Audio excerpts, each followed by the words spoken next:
yeah, it's gross. It gets gross. It gets gross and weird.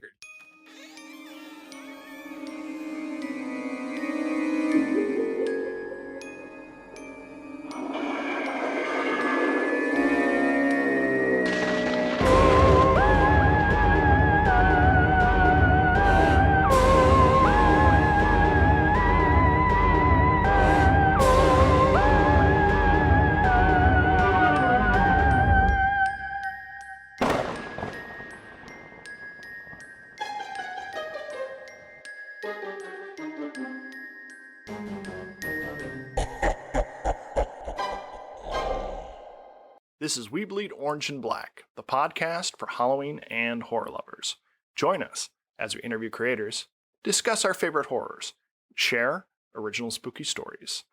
I'm Jeff C. Carter, and this week we're talking with Jason Murphy about all things Strangerous. Jason Murphy is a screenwriter, novelist, content creator, producer, gamer, and fan of Huey Lewis and the News. He has researched the strange and dangerous for decades.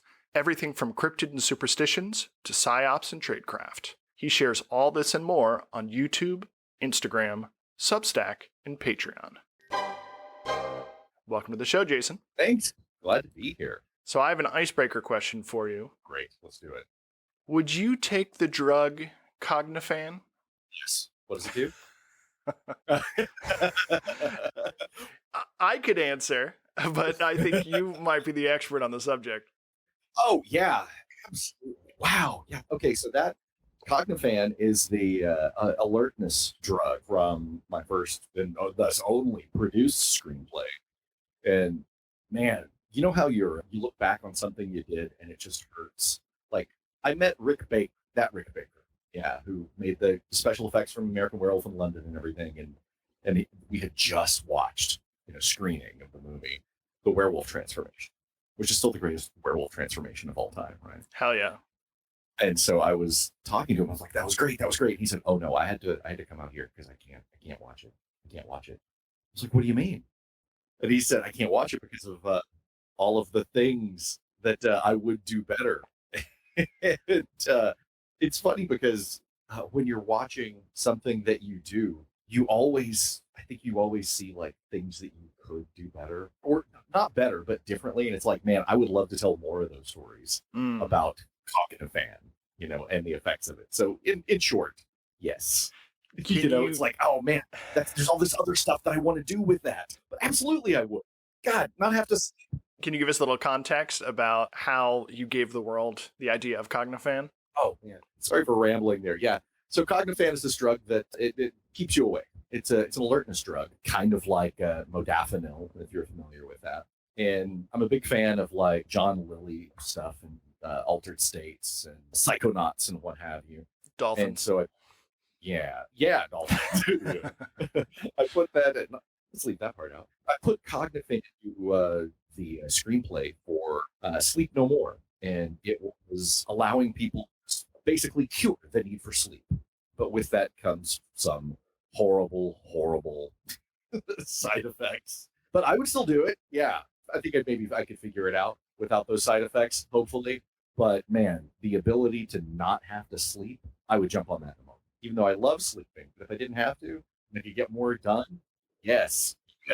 It is sort of an interesting, I don't know, kind of a question for our times, really, in our Adderall adult era. Should we just be on that grind literally 24/7, or should we be carving out time for rest, relaxation? Well, that's what I was talking about, in that when you look back on it and go, oh, there's all these other things I want to talk about regarding that. You can only get it into so many pages or so many minutes. And just the ramifications of something like that there's a lot of different stories you could tell. Like it kind of goes in the limitless direction, right? Of people reaching their perfect human capacity. Yes, I would do it to get more work done, but it would be more creative and fun work, not just to do the grind, but just because I have so many things that I want to do. I have so many novels I want to write that I'm not going to have time. Right.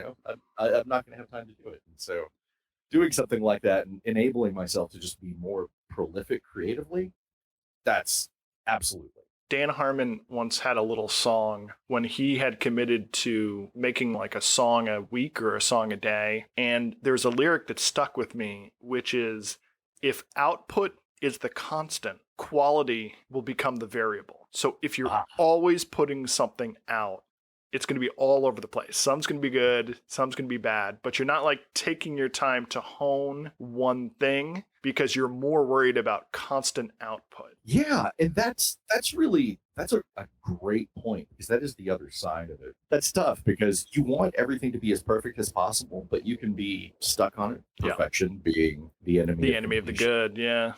The enemy of the good. And I think my ADD also gets in the way, where it's like, yes, we're good now, I want to do this other thing that I'm super excited about.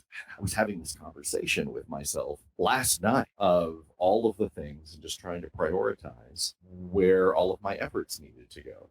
And it's like, okay, well, I've got these moments when I'm sitting down at night watching television before I go to bed, sitting with my wife, and I think, what am I going to be working on then? And that was the conversation I was having with myself.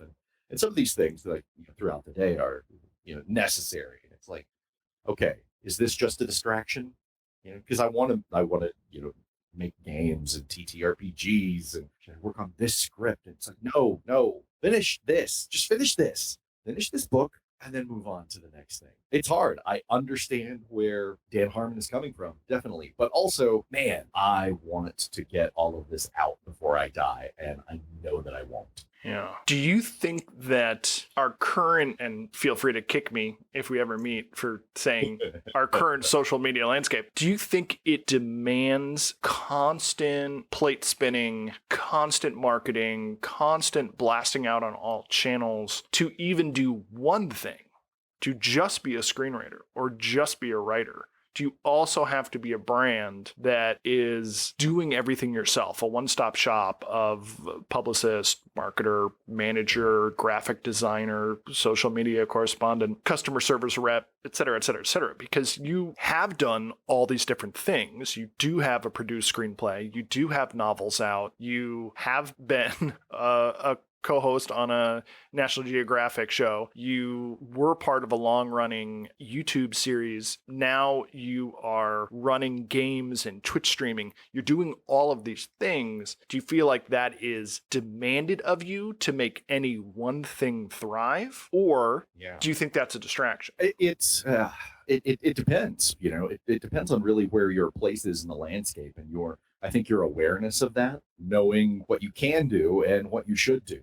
And especially as a freelance contractor, my own boss, it's way different trying to make it in that marketplace, because there's so much, people hate this term, there's so much content out there. But really, when they say content and everyone gets mad about it, they're really just saying media. But there is so much, there's really fascinating things to watch on Instagram all day long. Or you can go sit in the theater and watch Oppenheimer or Killers of the Flower Moon, or you can read Helen Moore's Jerusalem or a Spider-Man comic. There's so much. So how to distinguish yourself, really everything is kind of turning towards curation. And so that's what really building a brand is curating what you are providing to people. Mine has been scattershot, because it just kind of gets out there and speaks to all of my different interests, I guess. And so I haven't been particularly focused on, this is Jason Murphy, the guy who writes novels.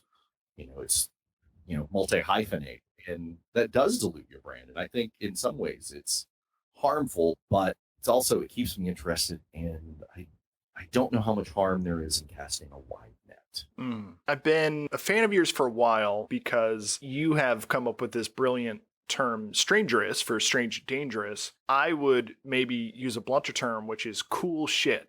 Like, if you go looking for cool shit, chances are Jason has done it and is doing it. And if you read his stuff, you will come across this incredibly rich compost of ideas and history and research and superstition. And it's very fertile ground for something like your Occultech series. But let's run it back a little bit. Where'd you grow up? What was the larval Jason like? Yeah, you can actually see the threads pretty early on that make the sweater. Larval Jason I grew up when, I was born in the 70s in West Texas, out in the middle of nowhere. Friday Night Lights, if you're familiar with not the TV show, but the original book and the movie, that's where I grew up. So kind of town in the high desert, no country for old men territory. And it was just a small town where most of my education as far as writing and creativity came from television and the comic books that I bought at the truck stop.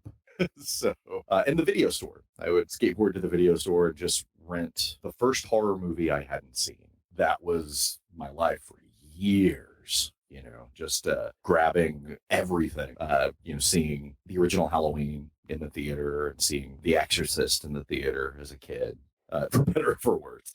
But doing that and reading a lot of comic books, G.I. Joe and Spider-Man growing up out there, home brewing my own TTRPGs since I didn't have access to proper TTRPGs. They didn't sell them at the truck stop. They didn't have a game shelf at the truck stop? They did not. They had one shelf for comic books, and that was where I gravitated to. And then at the other end of the truck stop were video games. And so I would get fried food, comic books, and then go play Gyrus. And so, yeah, it was very much a product of horror VHS, Marvel Comics, video games. It's definitely a latchkey 80s kid. Trucker speed and comic books? Oh, yeah. Put some of that in there, do a couple of rails and read some Thundercats comics while you're playing Afterburner, screaming at it. Some ROM Space Knight. Yeah, there you go. Did you always gravitate towards horror? Was that the thing on the shelf that called to you? When I was a kid, I was scared of everything. I was terrified of the dark and of horror movies and so forth. I was paralyzed. Then one day my babysitter, they had on the USA Network, this is really weird. They had like this marathon of Friday the 13th movies. But at that point, there were only 2 Friday the 13th movies. So they Short marathon? Yeah, the first 2, like they played 1 and then 2, and they played 1 again, and then 2. It was the 80s. And I caught the end. My babysitter was like, no, this is cool, watch. And it was where she's in the boat at the end after she's defeated Mrs. Voorhees and all that. So spoiler. And then young Jason leaps out of the boat. And that was it. I was like, what? The little zombie kid? And there's like chopping people's heads off. And the next one has a guy with a potato sack over his head. And it's crazy mutant hillbilly. And yes. So after that, it was everything horror. It was the golden age of slashers, right? And so it was The Burning, The Prowler, Friday the 13th, Alone in the Dark, Nightmare on Elm Street, etc. Just all of those, and the Boogeyman, the Mutilator, 3 on a Meat Hook, and just over and over and over, whatever I could get my hands on. And most of it was, this was the dawn of the VHS as well. Mm. And so there were movies that I'll never see again. Just lost films unless I find some beat up old VHS and then I watch it and it's inevitably going to be terrible. But yeah, that's where the horror came from. And the landscape I grew up in was kind of horrific, really.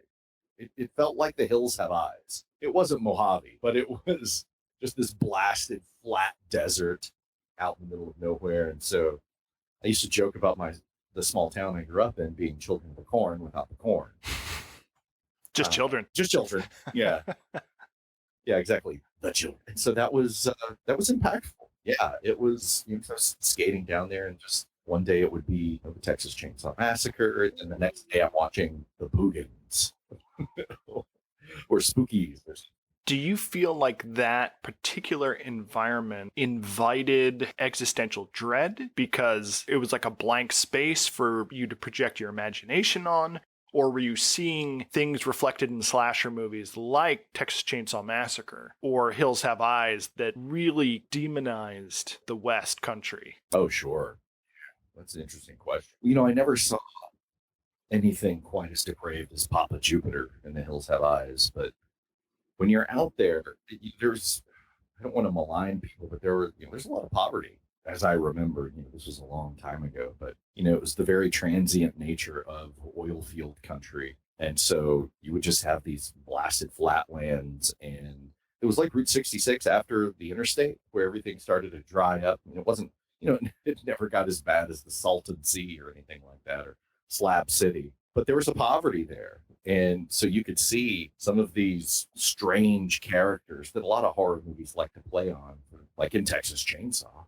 It was the new youth getting fed to the older generation of people who have their own way of doing things. And I think there was definitely something to that. But then also there was the threat of nuclear war. Mm. So growing up in the 80s, you said existential dread. As a kid in the 80s, we thought the bombs were going to drop any minute. We were watching Red Dawn and preparing, digging holes in our backyard, ready to fight when the commies came. It was a very distinct 80s fear. So all of those things kind of piled together. Yeah, existential dread was high on the list. So how did you channel that into writing? One of the first, you know what? I wouldn't even say one of the first things. Yes, one of the first things, but most of the things that I write, or many of them anyway, a lot of the horror that I do is set in that area or taps into that blasted, almost post-apocalyptic Western poverty. This Of Mice and Men meets, The Hills Have Eyes, meets Texas Chainsaw, Fallout. Great. I love the idea that for some people, the end of the world has already happened, or that's just the state that they live in all the time, and that these people are there.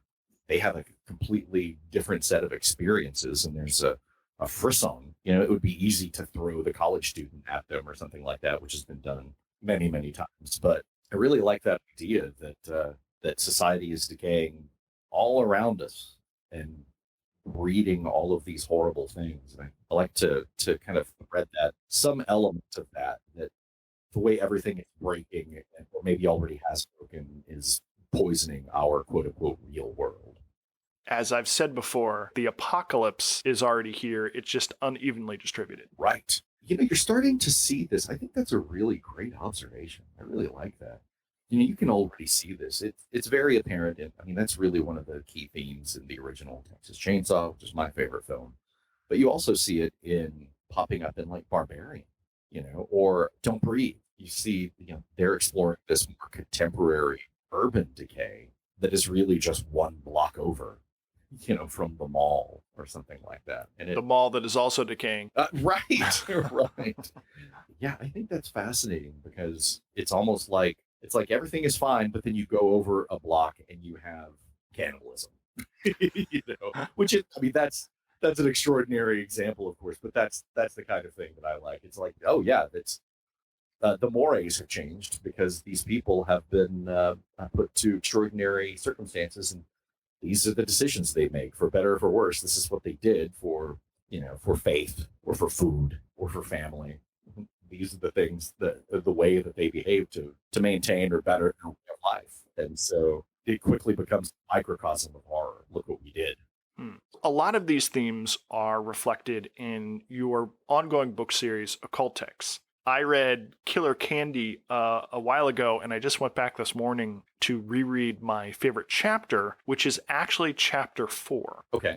That is where you introduce the Laszlos, which are your stand-ins for the Warrens, these famous old ghost hunters. I remember back then that chapter blew me away, and getting back into it just really sucked me in today, where you describe the guy's breath as a cloud of cold soup. And that's just one of those visceral descriptions that just hit me, and I was just like, oh, no, Jason, don't do it.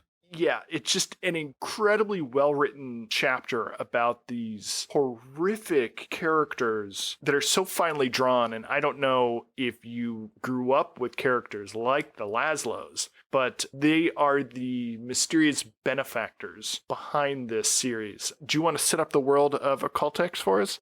Well, I started Occultex because I was writing some kind of hard-boiled, noirish kind of political thrillers that were, very violent and very set in a lot of the socioeconomic and political issues that people find today. And I won't get too deep into it, but it was too dark, and I was just embracing this character, and it was this character kind of fighting against evil and so forth, but like very real evils. And it was hard. I was starting to dream in character, and it was making things too challenging for me. So my wife said, "You should write something funny. You're much better when you're being funny, so be funny." And so I started writing something fun, and that was Occultex. And It took a while to find its voice. I actually wrote a number of novellas before I did, but it is at its core one of the I don't know, the elevator pitch that I approached it with was if the gang from It's Always Sunny were also ghost hunters. That's well put. Yeah. They're not that horrible. My character, there's not they're not all wretched people. Some of them are. But yeah, I just wanted to create this sweeping examination in that first book, Killer Candy, of all of the different types of paranormal investigators because I love watching ghost hunters and paranormal state and all that. And they just drive me up the wall. They really do. Well, you have this great conceit, which is like the Avengers of cheesy ghost hunters. Yeah. You have this competition where you bring together all these different teams of occult scholars and theater kid goths and tryhards and frauds and evangelicals, and you bring them all together into this pressure cooker.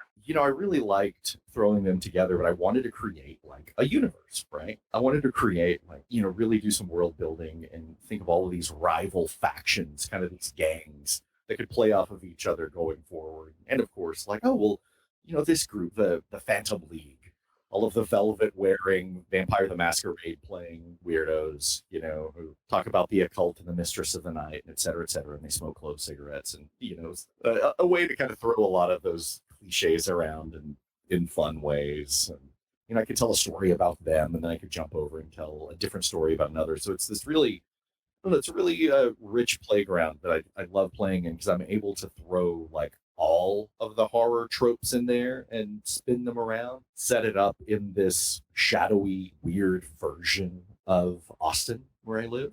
And so that's fun. Another thing that I like to do in there is take locations that I loved and say, well, what if this was still around and also weird? Like, And haunted, yeah. yeah, here's an underground arcade, like one I used to go to all the time. But what if they have Polybius in the back room, and a few other creepy things like that? And I just love putting these hapless assholes in the middle of that. And you are creating your own mythology around this dark figure, the Weeping King. Yeah, all of my stuff kind of connects together. My first novel, Black Oak Motorcycle Club, I kind of treat everything as though it sits in the same universe. And I'd like to make more tangible connections to those going forward. But the Weeping King is the big bad evil guy. He's the Palpatine at the end, lording over this. It's difficult to make a big mystical cosmic horror bad guy that doesn't feel like something you've already seen. I didn't want him to be just a mass of tentacles.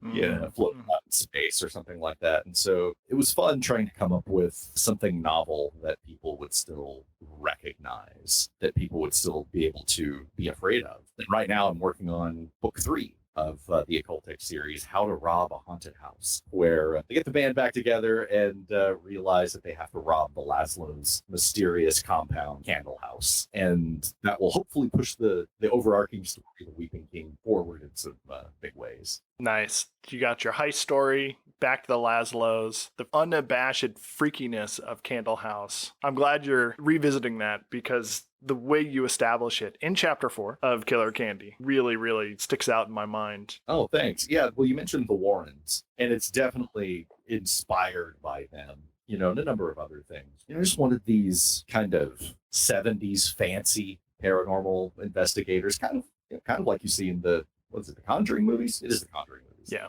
That's the Warrens, yeah. But I grew up reading all of the Warrens books, right? The demonologist and everything. And then at one point, I remember reading one going, and then I fought a werewolf in a graveyard. And I thought, okay, Ed, okay. And I thought, well, let's make these people, let's make somebody like them, inspired by them. I didn't want it to be them, obviously, but what if they're actually maybe the bad guys? And they get progressively creepier throughout the series. And in How to Rob a Haunted House, I think you'll see that, yeah, it's gross. It gets gross and weird. Well, I guess we have your wife to blame for that. Oh, yeah. She's the one that pushed you down this right. slippery That's slope. Right. Yeah. No, she definitely encourages me to do that. But yeah, it's been, the Occultex universe has been fun because it really combines a lot of the things that I love. And it's just so breezy to write because I just like those characters so much. I feel connected to them.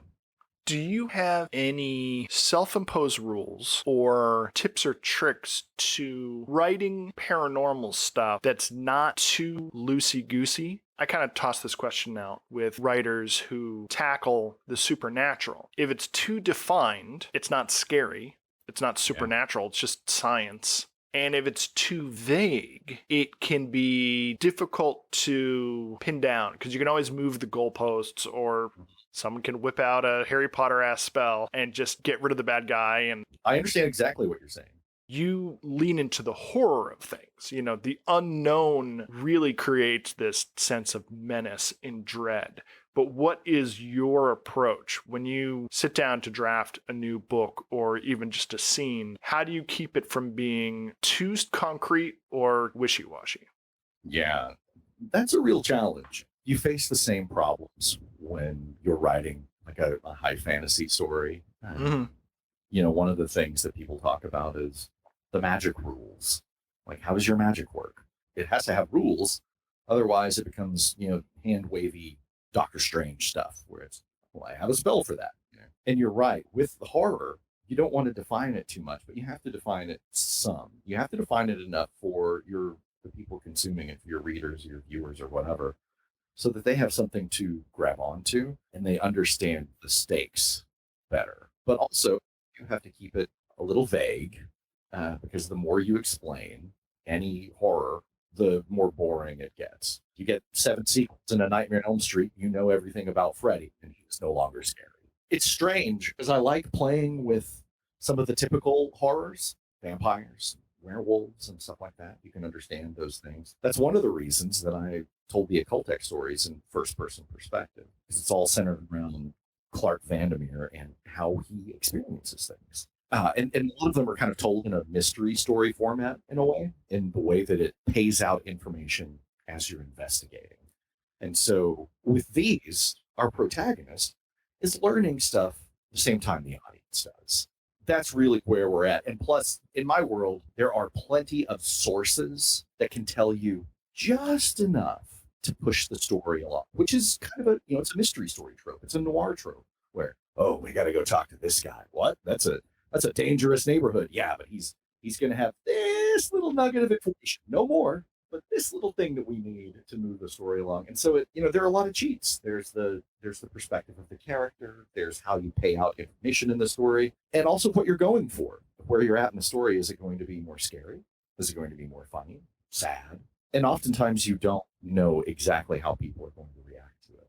Mm. You may create something and then later people want to know so much more, and it was just a trivial thing that you threw in there. Or you may go the other direction and over explain, and people are saying, yeah, you're spending all your time on X when you really need to be talking about Y. You could have something just as obtuse as like Slenderman was when he first appeared. Those creepypastas, they're so scary because it's like the found footage of writing, and it sets it up like an old Lovecraft story.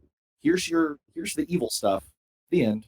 And it doesn't tell you what it is or how you fight it or anything. It's just you just experience it. And I think there's a lot to be learned from that too. Like, how do we take that raw terror of the unknown, of seeing some strange guy standing in a field, give it enough context to where it's not just random, and then thread that into your story and just pay out little bits at a time as your characters investigate. How much of that is conscious when you sit down to the keyboard, and how much of that do you apply in revision? I do a lot of meticulous note taking and planning everything. I know there are different methods to how people approach their writing. Some people just dive in and just write.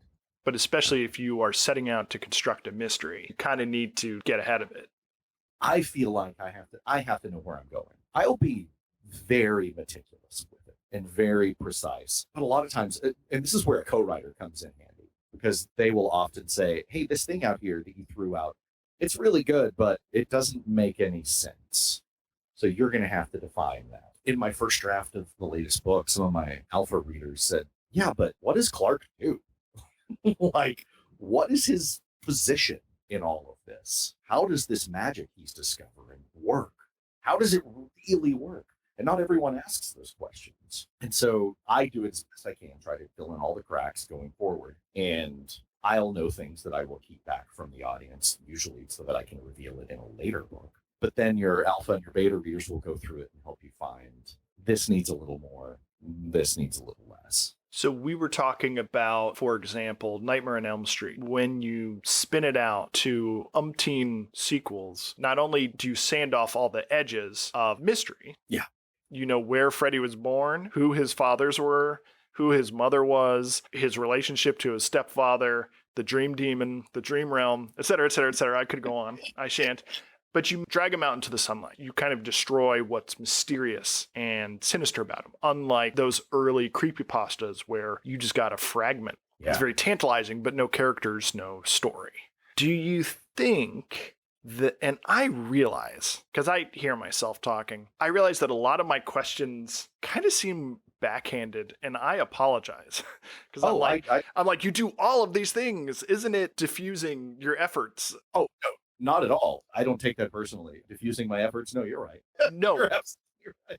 These are all things I feel about myself. So anything I'm saying out loud is just self-criticism, and I apologize if it's received in any way. Let's work it out. So prepare to take this in the spirit it's intended. One book is a horror novel. A series of horror novels becomes urban fantasy. Because if you're going to patch up every little crack and shine a flashlight into every dark corner, don't you change the nature? By book 10 of the Occultic series, it will cease to be horror, and it might be something more akin to urban fantasy?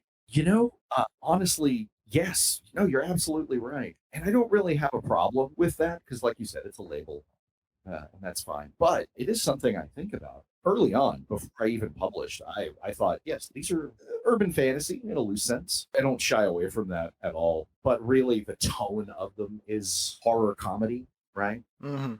I think we're going to find out how that changes the perception of the series as it goes forward, because you do carry certain elements through that you reveal a little more about the Laszlos, and then you reveal a little bit more. But then we're going to move on, and we're going to have more of the Weeping King. And so my way of trying to work around that, and it's a really good question, is to see your overall story as wheels within wheels, where the first book has its story, with Killer Candy has its story, Necromancers on Drugs has its story, and then How to Rob a Haunted House has its story. But those three make up their own wheel, their own little loose trilogy about the Laszlos. And then at the end of book 3, there will be some threads that lead to further explorations of some horrors and new horrors altogether. Mm. And so the first one was very much Clark being us, the everyman who was experiencing all these horrific things. And now, by the time we get to book 4, for instance, he'll be experiencing new things, but you're right, it won't be that ontological shock. Mm-hmm. It won't be, the world doesn't work the way I thought it did anymore. And hopefully you can maintain some scares. And I think you can. And that's by focusing on the characters, right? And just making people really appreciate them. It doesn't matter if they necessarily understand the horror.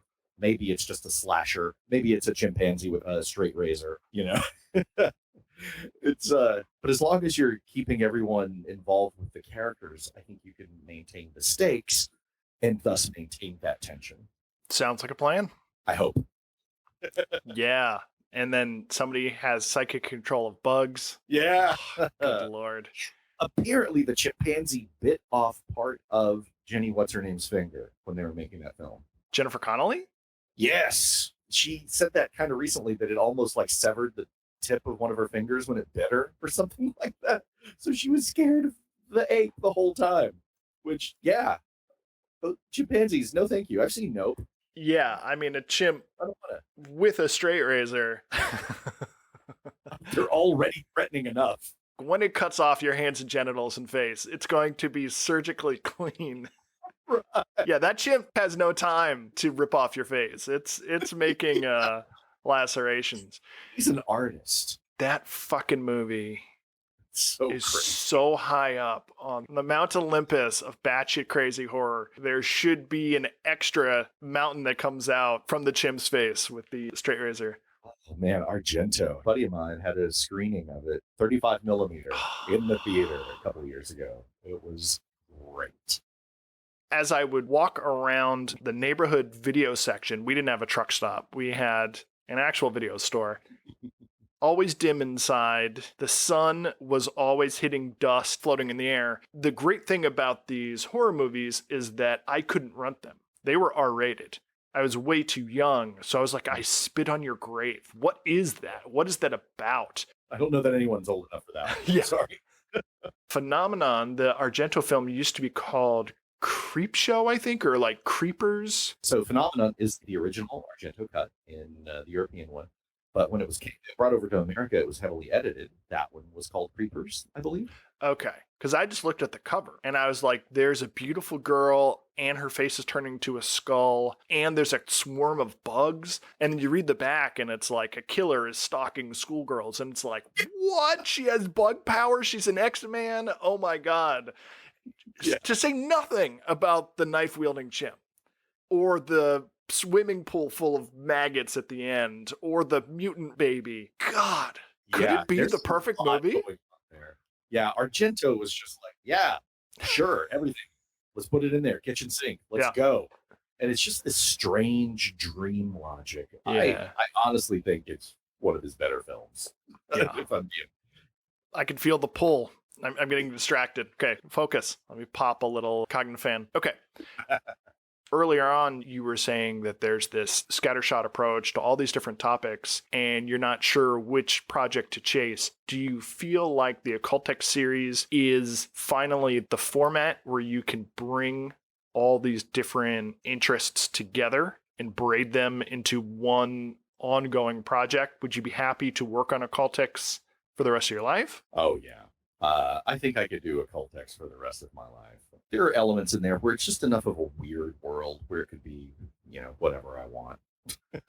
Really. But like, if I ended up writing Occultex or Occultex related books, and that's, in the loosest sense, things that kind of tap into that universe, if I did that for the rest of my life, I'd be perfectly happy. But I would also probably press pause every now and then to work on my D&D campaign or something like that, So let's pull that ripcord. You also run D&D games as a service and just with a group of friends, you stream your campaigns. Can you tell us a little bit about your Christmas special, your ongoing game? What's going on in the tabletop world?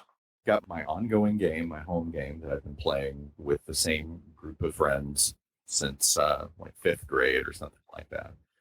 And that's, the same campaign. That's a lot of fun working on that, but also have the streaming game, the Roll Fast Dice Hard, which I'd like to get going again. We tell, little one-offs or here's a 6-episode arc or something like that. But as you can imagine, I don't know if you've heard, but getting people together regularly to play a TTRPG is challenging.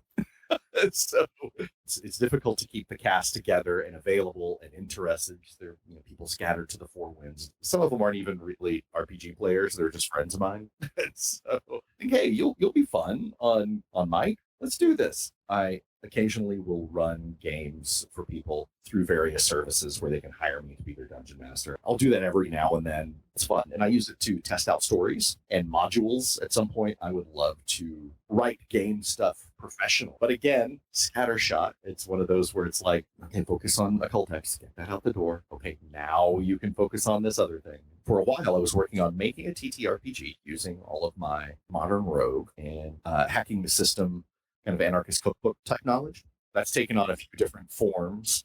It's all of these skill sets. I guess to kind of touch back on a question you asked earlier, all of these things, I really just want to fuel them into telling stories, into telling fun fictional stories. And if that's in a gaming environment, video games, TTRPG, if it's in a movie, if it's in a novel, if it's in a podcast, great.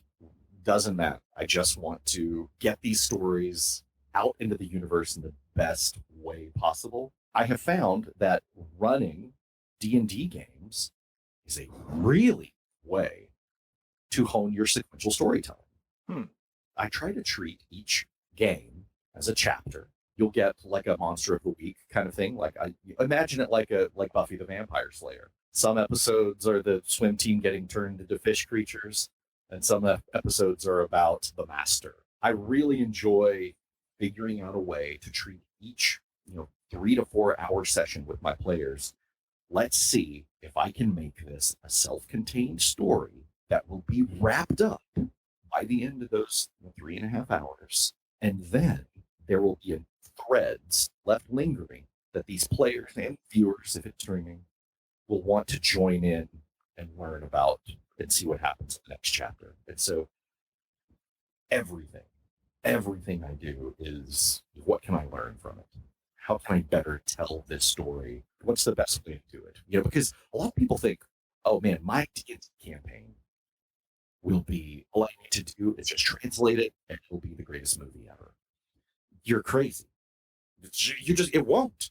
That is not true, And so I really like taking everything that I do and saying, okay, how can this be a really exciting story that is satisfying, but will also make people want more of stories in that universe? You are not only building the story as you go with your players, but you're focus testing every game session. And because you are Dungeon Master as a service, you can A/B test and really drill down on the audience response to the premise, the settings, the descriptions. That sounds like a really nice side gig for a writer.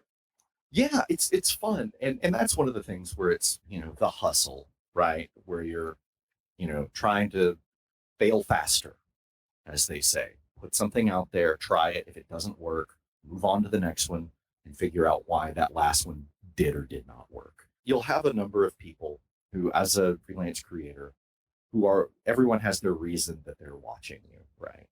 Like some of the people who follow my stuff, for lack of a better term, my creative output, they come to me specifically for Modern Rogue, right? They want Modern Rogue stuff. Some people are just specifically for Strangerous. Others are occultex, and others have found me for one of the other myriad of things that I've done. But I love it when someone is watching one of our streamed RPG games and then they recognize a character from one of my novels or a spell or the reference of a demon, because I love creating this shared universe.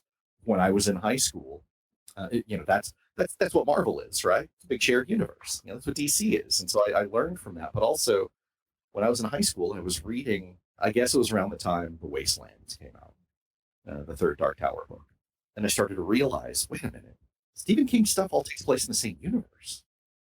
Like Alan Pangborn is the sheriff from Cujo. He's also the sheriff from Needful Things, and he mentions dairy and all of this. And I just thought, man, that is so much fun. Like for people to explore this universe, but it's tricky because you have to do it in such a way that, again, every chapter that they're consuming, I think that should be a complete meal. But if you want more, you're going to be rewarded by, if you play this TTRPG game and they're in a fantasy world and the big bad guy is the Weeping King, or something like that. And I really love like making it a full universe for people to tap into. But it's hard because that requires investment, from your viewers. So let's close the loop on that. Is there a tabletop version of Occultex? Not yet. We are actually working on a number of things that tie into Occultex. We have a few things coming up because this kind of looping back to the hustle thing. All of these things can help lift up the other. There is no TTRPG, but we are working on an Occultex podcast, just a limited, like 10 episode thing to go along with How to Rob a Haunted House, where it's the gang talking about, hey, remember that time we went and did this? Oh God, that sucked. Yeah, and just telling that story from their perspective. Scripted, full cast. Oh yeah, scripted, full cast. Yeah, I've got the actual inspiration for Zeke, who will be joining us. I gotta say, it does seem like you have a very astute strategy, which is you've created an ecosystem.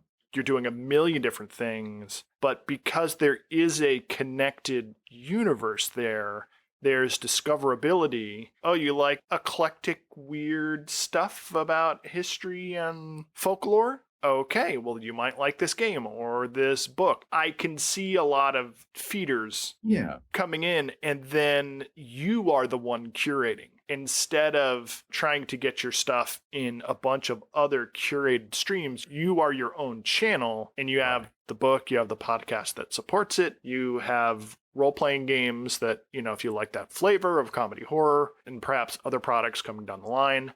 I think that everything really has to support the other thing. Yeah. Right? Like everything has to work together to some degree. Don't say synergy. I'm trying not to say synergy. Oh yeah. Yeah. Say it. That's what it is. Yes. But don't say it. One of the guys I'm a big fan of is Chris Stroud. Oh, hell yeah. His stuff is amazing. I really like it. What are the people there for? Are people coming to read the occult textbooks? Are people coming to just read a horror comedy book? Or are they there to read the next thing from me? Mm-hmm. The answer varies from person to person. Who's showing up to see what Jason has curated versus who just came across this fun Dungeons and Dragons live play on Twitch? That's all how you're hooking people to get into your ecosystem. What are you perceived as? And plus with me, I was a YouTube clown for a long time. And so that can be a little weird when it's like you're used to seeing me being a jackass on the internet and blowing things up. But buy this book about werewolves.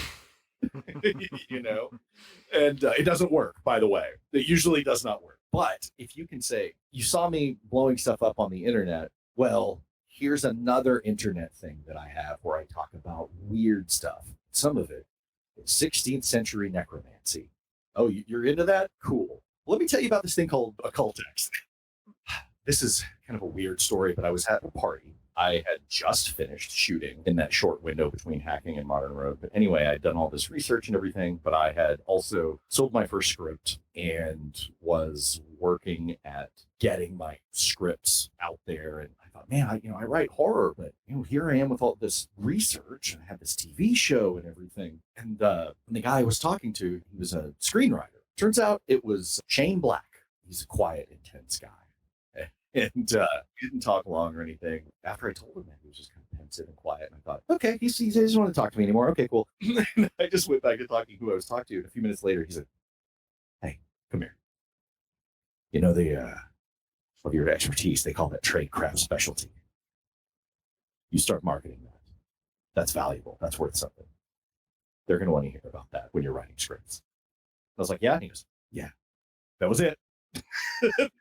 And so it was just this like he considered it for a minute and then just gave me this sage advice. And that was it. And then he pieced out. Yeah. He threw a plastic cop killer bullet into the fire and got out of there.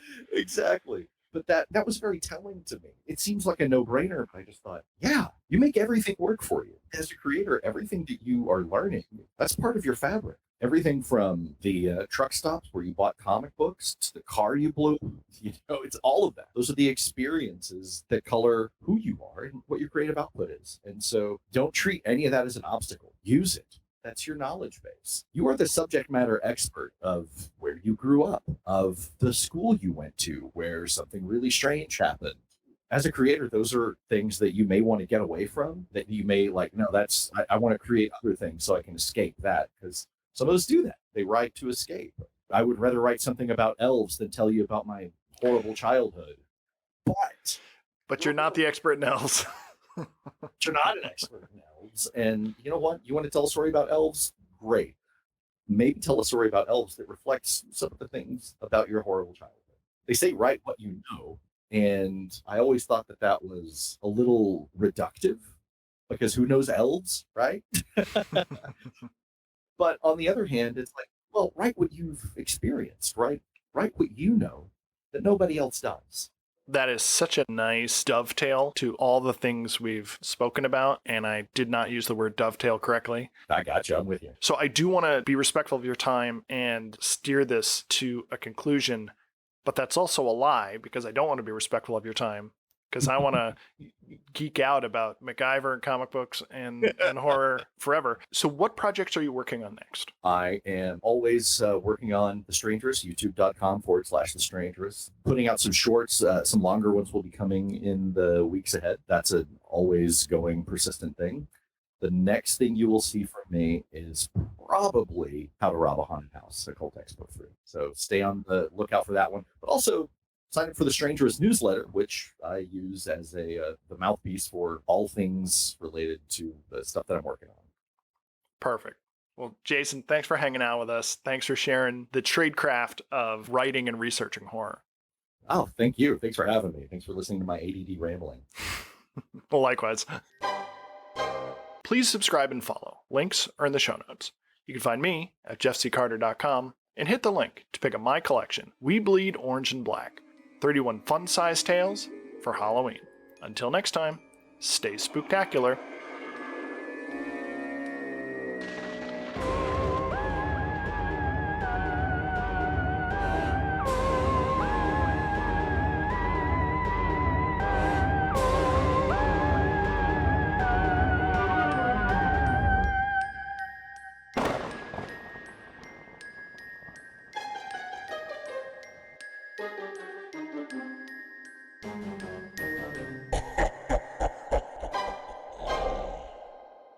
Here's the evil stuff. The end.